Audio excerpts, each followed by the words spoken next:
Well, welcome back to Smart Family. We all know texting and driving is a dangerous combination, and we're all guilty of being distracted when it comes to driving every now and again. Well, one man learned his lesson, and now he's using his experience to teach others. It was September 2008. I was headed to work one morning. I went to my car, I got in, I pulled out of my driveway, and I got a text message, and I looked down and I typed out a quick reply.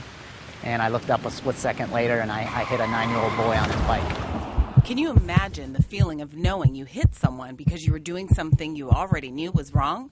Texting while driving. It was the experience that changed Matt Howard's life. Now his goal? To do whatever he can to make sure no one else makes the same mistake. Matt told us his story at the Arizona Distracted Driving Youth Summit at ASU. You know, in the immediate aftermath, you don't know whether he's injured or not. The 9-year-old boy he hit was his neighbor. He was driving about 15 miles per hour. The boy flew off his bike upon impact and landed on someone's front lawn. What it did for me, though, was an epiphany of sorts that caused me to reflect on my behavior and the choices that I was making behind the wheel of my car as it relates to the use of my phone. A reality that many people are experiencing in the Valley. In fact, according to the American Auto Association, the risk of a car accident increases by 50% for people who text message while driving. I'm a father myself, and I have a little girl his age, and it's hard. It's hard, and you're an adult, and so I'm the adult in this equation, and I'm there on, in his driveway with his mother saying this is what had happened, and it's my fault. Surprisingly, the 9-year-old boy didn't have any injuries, but it didn't cause Matt to ignore the experience. He says people know that texting and driving are wrong, but we always feel the need to be connected. So when you hear the phone go off while you're driving, it's hard for anyone not to be distracted.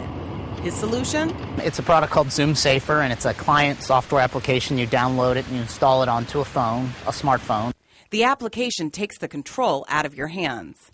When you get in the car, you start to drive, the software activates safe mode, which basically locks the screen and the keypad.